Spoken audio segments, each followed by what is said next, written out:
সুকুম রায়ের লেখা গোপচুরি। Head officer বড় বাবু লোকটি বড় শান্ত, তার চেন মাথার ব্যাঙ কেউ কখনো জানতো। দিব্যি ছিলেন খুশ মেজাজে, চেয়ার খানি চেপে একলা বসে ঝিমঝিমে হঠাৎ গেলেন খেপে। আজকে উঠে হাত পা ছুড়ে চোখটি পুরো গোল, হঠাৎ বলে গেলুম গেলুম আমায় ধরে তোল। তাই শুনে কেউ বুদ্ধি ডাকে, কেউ ডাকে পুলিশ, কেউ বা বলে কামড়ে দেবে সাবধানে কে তুলি।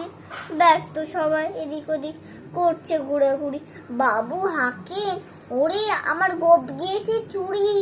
গোপ হারানো আজব কথা, তাও কি হয় সত্যি?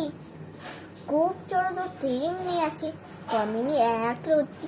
সবাই তারে বুঝিয়ে বলেন সামনে ধরে আয়না, মোটেও গোপ হয়নি চুরি, কখন তা হয় না। রেগে আগুন তেরে বেগুন, তিনি বলেন কারুর কথা ধার ধারিনি, সব বাইটা গেছিনি।